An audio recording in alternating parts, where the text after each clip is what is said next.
ناظرین گرامی السلام علیکم ورحمۃ اللہ وبرکاتہ۔ میں ہوں آپ کا میزبان انصار عزیز ندوی اور آپ اس وقت سیدھی بات ٹی وی چینل کے جاری پروگرام پیغام فرقان کی 82ویں قسط ملاحظہ فرما رہے ہیں 8 and 2۔ سورہ بقرہ کی آج 2 آیات یعنی 72ویں اور 73ویں کی ہم تفسیر پیش کریں گے اور آیات کی تلاوت اردو ترجمہ حسب معمول ساری چیزیں پیش کی جائیں گی۔ آئیے آیت کی تلاوت کر لیتے ہیں۔ اعوذ باللہ من الشیطان الرجیم، بسم اللہ الرحمن الرحیم۔ وَإِذْ قَتَلْتُمْ نَفْسًا فَادَّرَأْتُمْ فِيهَا وَاللَّهُ مُخْرِجٌ مَا كُنْتُمْ تَكْتُمُونَ فَقُلْنَا اضْرِبُوهُ بِبَعْضِهَا كَذَلِكَ يُحْيِي اللَّهُ الْمَوْتَى وَيُرِيكُمْ آيَاتِهِ لَعَلَّكُمْ تَعْقِلُونَ۔ اس آیت کا اردو محاوراتی ترجمہ کچھ اس طرح ہے کہ اور جب تم نے ایک شخص کو قتل کیا تو اس میں باہم جھگڑنے لگے، لیکن جو بات تم چھپا رہے تھے اللہ اس کو ظاہر کرنے والا تھا۔ تو ہم نے کہا کہ اس گائے کا کوئی سا ٹکڑا مقتول کو مارو، اس طرح اللہ مردوں کو زندہ کرتا ہے اور تم کو اپنی قدرت کی نشانیاں دکھاتا ہے تاکہ تم سمجھ سکو یا تم سمجھو۔ ناظرین، ان 3 آیات میں کل 18 الفاظ یا فقرے استعمال ہوئے ہیں۔ ہم ایک ایک لفظ پر یا کہیں کہیں 2 یا 3 الفاظ یا 3 سے زائد الفاظ کے مجموعوں پر ایک ساتھ گفتگو کرتے ہوئے آگے بڑھنے کی کوشش کریں گے۔ کہا گیا وَإِذْ قَتَلْتُمْ نَفْسًا فَادَّرَأْتُمْ فِيهَا، اور جب تم نے ایک شخص کو قتل کیا تو اس میں باہم جھگڑنے لگے۔ وَإِذْ قَتَلْتُمْ، اور جب تم نے قتل کیا۔ وَإِذْ، اور تمہیں وہ واقعہ یاد ہے یا اور اس وقت کو یاد کرو، یہ تینوں معنی ہو سکتے ہیں وَإِذْ کے۔ اور قتلتم یعنی تم نے قتل کیا، اس کا صیغہ ہے فعل ماضی جمع مذکر مخاطب، اور اس کے مادے سے نکلنے والے الفاظ قتل یقتل قتلا یعنی قتل کرنا، جان سے مار ڈالنا۔ نفسن، یہ ایک آدمی کو، کسی نفس کو، کسی جان کو۔ فَادَّرَأْتُمْ، پھر تم جھگڑنے لگے۔ اس میں 3 الفاظ ہیں، فا زبر فا الگ، ادّرا الگ اور تم الگ، یعنی الگ ترتیب معنی ہیں۔ پس ایک دوسرے پر الزام دھرنے لگے یا ایک دوسرے کے ساتھ جھگڑنے لگے تم۔ ادّرا، اس کا مادہ ہے درع یعنی دال را حمزہ، اسے نکلنے والے دیگر الفاظ ادّرا، یدرعو اور درعن یعنی آپس میں الزام لگانا۔ درعن کے معنی دفع کرنے اور پھینکنے کے بھی آتے ہیں۔ اس سے تدرعتم ہے جو ادغام کے قاعدے سے ادرعتم ہو گیا ہے، اس کے معنی آپس میں ایک دوسرے پر الزام لگانے کے ہیں۔ تفصیل کے لیے آپ تدبر قرآن میں بھی جا سکتے ہیں، وہاں پر بھی اس کی تفصیلات آپ کو مل جائیں گی تدبر قرآن میں۔ فیہا، اس میں، جیسا کہ اس سے پہلے کئی بار بتایا جا چکا ہے، اس میں 2 الفاظ ہیں، فی اور ہا الگ، یعنی میں اس، یعنی اس جان میں۔ ہا کی ضمیر نفس یا جان کی طرف جا رہی ہے۔ واللہ مخرج ما کنتم تکتمون، لیکن جو بات تم چھپا رہے تھے اللہ اس کو ظاہر کرنے والا تھا۔ واللہ، اور اللہ، مخرجن ظاہر کرنے والا۔ مخرجن اس میں فاعل ہے یعنی نکالنے والا، اس کا مادہ ہے خارجم خرجا، اور اس سے نکلنے والے دیگر الفاظ ہیں اخرج یخرج اخراجن یعنی نکالنا۔ ما کنتم، جو تم تھے، تکتمون چھپاتے، ما الگ ہے، کنتم الگ ہے، کن الگ ہے اور تم الگ ہے، یعنی ما کے معنی جو اور کن معنی تھے۔ تم کو تم سے آپ یاد کر سکتے ہیں، اس کے معنی لے سکتے ہیں، یعنی تم تھے، اس کا صیغہ فعل ماضی جمع مذکر مخاطب، اور اس کے مادے سے نکلنے والے الفاظ ہیں کان یکون کونن یعنی ہونا۔ اسے فعل مضارع کے شروع میں لائیں تو ماضی استمراری کا مفہوم پیدا ہو جاتا ہے۔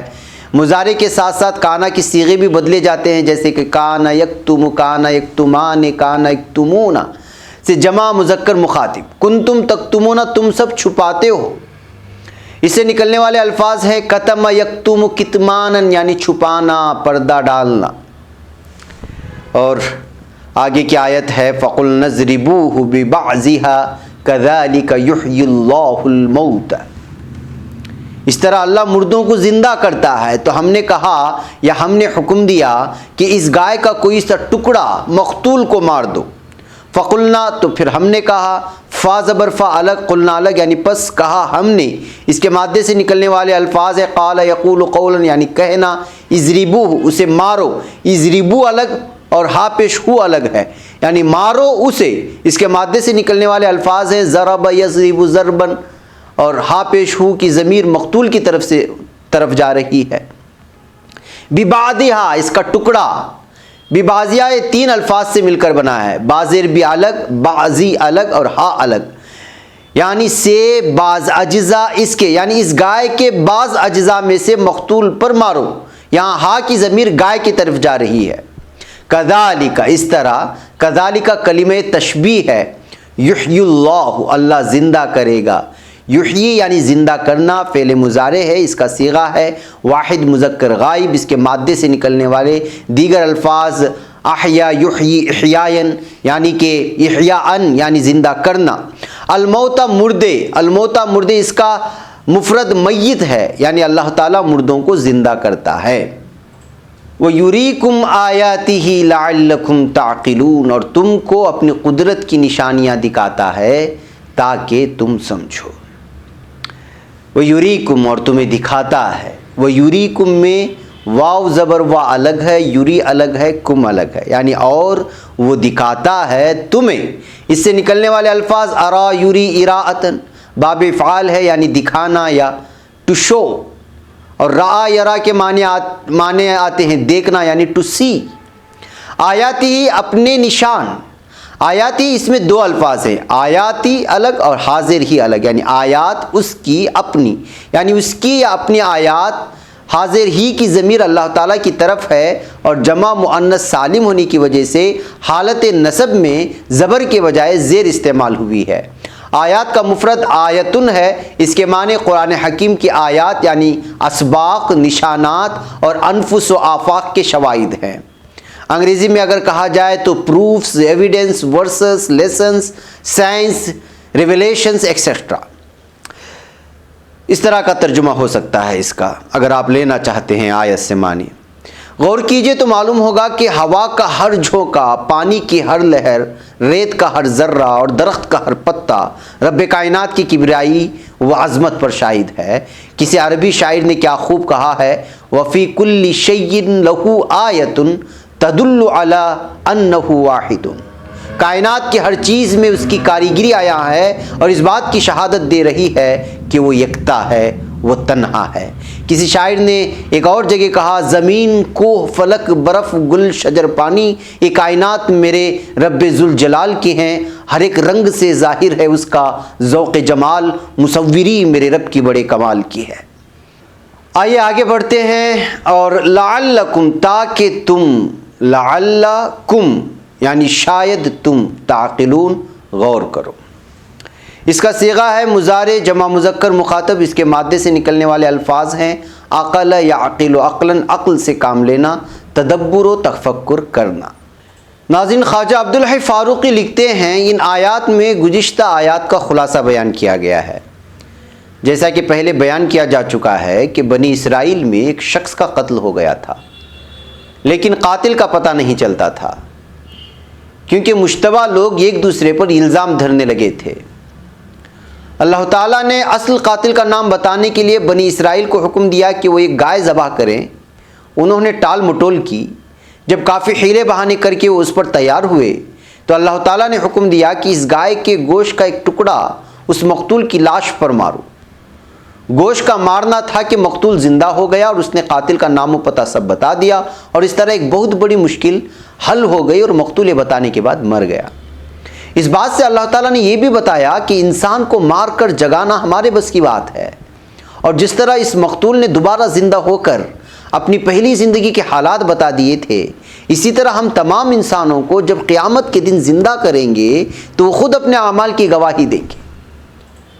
تو ناظرین، آپ یہ ساری تفصیلات جیسا کہ آپ لوگ حاصل کر سکتے ہیں درس قرآن کی جلد اول میں جو ہم نے یہاں تفسیر رکھی ہے۔ اسی طرح الاستاذ محمد امین الشنقیطی ایک جگہ لکھتے ہیں، یہ آیات مرنے کے بعد زندہ ہونے پر شاہد ہیں، اس لیے کہ جو رب ایک جان کو زندہ کر سکتا ہے وہ تمام لوگوں کو بھی زندہ کر سکتا ہے۔ اس حقیقت کو قرآن حکیم میں کئی دوسرے مقامات پر بیان کیا گیا۔ صحیح بخاری شریف میں ادرأتم کے معنی تم نے اختلاف کیا کے بیان ہوئے ہیں، اور حضرت مجاہد وغیرہ سے بھی یہی روایت منقول ہے، یہی مروی ہے۔ مسیب ابن رافع کہتے ہیں کہ جو شخص 7 گھروں میں چھپ کر بھی کوئی نیک عمل کرے گا اللہ اس کی نیکی کو ظاہر کر دے گا۔ اسی طرح اگر کوئی 7 گھروں میں گھس کر بھی کوئی برائی کرے گا تو اللہ تعالیٰ اسے بھی ظاہر کر دے گا۔ آیت وَإِذْ قَتَلْتُمْ نَفْسًا فَادَّرَأْتُمْ فِيهَا وَاللَّهُ مُخْرِجٌ مَا كُنْتُمْ تَكْتُمُونَ میں الاستاذ محمد امین کی یہ تفصیل لکھتے ہیں کہ یہاں وہی واقعہ چچا بھتیجے کا بیان ہو رہا ہے جس کے باعث انہیں ذبیحہ گاؤ کا حکم ہوا تھا، اور کہا جاتا ہے کہ اس کا کوئی ٹکڑا لے کر مقتول کے جسم پر لگاؤ۔ وہ ٹکڑا کون سا تھا اس کا بیان تو قرآن میں نہیں ہے، نہ کسی حدیث میں، اور نہ ہمیں اس کے معلوم ہونے سے کوئی فائدہ ہے، اور معلوم نہ ہونے سے کوئی نقصان تو ہے نہیں ہے۔ سلامتی اسی میں ہے کہ جس چیز کا بیان نہیں ہم بھی اس کی تلاش و تفتیش میں نہ پڑیں۔ بعض نے کہا کہ وہ غضروف کی ہڈی نرم تھی، کوئی کہتا ہے کہ ہڈی نہیں بلکہ ران کا گوشت تھا، کوئی کہتا ہے دونوں شانوں کے درمیان کا گوشت تھا، کوئی کہتا ہے زبان کا گوشت تھا، کوئی کہتا ہے دم کا گوشت تھا، وغیرہ وغیرہ۔ لیکن ہماری بہتری اسی میں ہے کہ جسے اللہ تعالیٰ نے مبہم رکھا ہے، بتانا نہیں چاہ رہا ہے، تو ہم کیوں اس کو جاننے کے در پہ ہو چکے ہیں، اس کو مبہم ہی رکھتے ہیں۔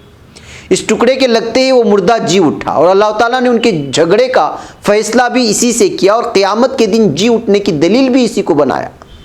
ناظرین، ابو طیالسی کی ایک حدیث میں ہے کہ ابو ذرین عقیلی نے حضور اکرم صلی اللہ علیہ وسلم سے دریافت کیا کہ یا رسول اللہ صلی اللہ علیہ وسلم، مردوں کو اللہ تعالیٰ کس طرح جلائے گا؟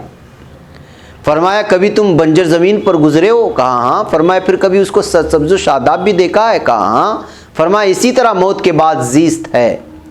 قرآن کریم میں ایک اور جگہ ہے کہ مقتول کے جی اٹھنے کے بعد اس کے دریافت کرنے پر جسے قاتل بتایا اسے قتل کیا گیا، اور مقتول کا قول باور کیا گیا۔ ظاہر ہے کہ دم آخر ایسی حالت میں انسان عموماً سچ ہی بولتا ہے آخری وقت میں، اور اس وقت اس پر تہمت نہیں لگائی جاتی۔ حضرت انس رضی اللہ تعالیٰ عنہ فرماتے ہیں کہ ایک یہودی نے ایک لڑکی کا سر پتھر پر رکھ کر دوسرے پتھر سے کچل ڈالا اور اس کے کڑے اتار لے گیا۔ جب اس کا پتہ حضور اکرم صلی اللہ علیہ وسلم کو لگا تو آپ نے فرمایا اس لڑکی سے پوچھو کہ اسے کس نے مارا ہے۔ لوگوں نے پوچھنا شروع کیا کہ کیا تمہیں فلاں نے مارا ہے، فلاں نے مارا ہے، وہ اپنے سر کے اشارے سے انکار کرتی جاتی تھی، یہاں تک کہ جب اس یہودی کا نام آیا تو اس نے سر کے اشارے سے کہا ہاں۔ چنانچہ اس یہودی کو گرفتار کیا گیا اور با اصرار پوچھنے پر اس نے اقرار کیا تو حضور اکرم صلی اللہ علیہ وسلم نے حکم دیا کہ اس کا سر بھی اسی طرح 2 پتھروں کے درمیان کچل دیا جائے۔ ناظرین، اب آخر میں آیت مبارکہ کی حکمت و بصیرت کے بارے میں یہ چند نکات آپ کی خدمت میں پیش کرنے کی جسارت کر رہے ہیں۔ حافظ صلاح الدین یوسف لکھتے ہیں یہ قتل کا وہی واقعہ ہے جس کی بنا پر بنی اسرائیل کو گائے ذبح کرنے کا حکم دیا گیا تھا، اور اس طرح اللہ تعالیٰ نے اس قتل کا راز فاش کر دیا۔ درحال یہ کہ وہ قتل رات کی تاریکی میں لوگوں سے چھپ کر کیا گیا تھا۔ مطلب یہ ہوا کہ نیکی یا بدی تم کتنی بھی چھپ کر کے کرو اللہ کے علم میں ہے، اور اللہ تعالیٰ اسے لوگوں پر ظاہر کرنے کی قدرت رکھتا ہے۔ اس لیے خلوت ہو یا جلوت ہر وقت اور ہر جگہ اچھے کام ہی کیا کرو، تاکہ اگر وہ کسی وقت ظاہر بھی ہو جائیں اور لوگوں کے علم میں آ جائیں تو شرمندگی نہ بلکہ اس کے وقار اور احترام میں اضافہ ہی ہو، اور بدی کتنی بھی چھپ کر کیوں نہ کی جائے اس کے فاش ہونے کا امکان ہے، جس سے انسان کی بدنامی اور ذلت و رسوائی ہوتی ہے۔ تفسیر احسن البیان میں یہ تفصیل درج کی گئی ہے۔ نمبر 2، قیامت کے روز مردوں کا دوبارہ زندہ ہونا منکرین قیامت کے لیے ہمیشہ حیرت و استعجاب کا باعث رہا ہے۔ اللہ تعالیٰ نے اس مسئلے کو بھی قرآن کریم میں جگہ جگہ مختلف اسالیب اور پیرایوں میں بیان فرمایا ہے، جو واقعہ ابھی بیان ہوا۔ اس واقعے کے علاوہ سورہ بقرہ کی آیت نمبر 260، 249، 243 اور 56 میں ملاحظہ کر سکتے ہیں۔ نمبر 3، حکمت، کتمان جرم سے معاشرتی زندگی تہو بالا ہو جاتی ہے، جس کا ثبوت مندرجہ بالا واقعے سے ہوتا ہے، اور یہی حال اب ہماری اس وطن میں ہے۔ مجرم جرم کر کے راہ فرار اختیار کرتے ہیں اور حکومت کی گرفت اتنی کمزور ہے کہ مجرم مزید جرم کے لیے دلیر ہو جاتے ہیں۔ نمبر 4، مجرمین کو سزا دینے میں تاخیر کرنا انصاف کے سراسر خلاف ہے۔ انگریزی میں کہا جاتا ہے delay in justice deny in justice, اور مجرموں کی پشت پناہی کرنا تو اس سے بھی بڑا جرم ہے۔ جی ہاں ناظرین، یہ کچھ 4 حکمتیں ہیں جو اس آیت سے ہم ملاحظہ کر سکتے ہیں۔ اسی گائے کے ذبح کرنے کو لے کر کے جو تفصیلات تھی ان تمام آیتوں میں، جو گزشتہ 2 ہفتوں سے ہم آپ کے سامنے رکھ رہے ہیں، وہ آپ لوگوں کے سامنے رکھا گیا۔ مجھے یہاں پر اجازت دیں، انشاءاللہ اگلے آیات کی تفسیر کے ساتھ اگلے ہفتے حاضری ہوگی۔ والسلام علیکم ورحمۃ اللہ وبرکاتہ۔ اللہ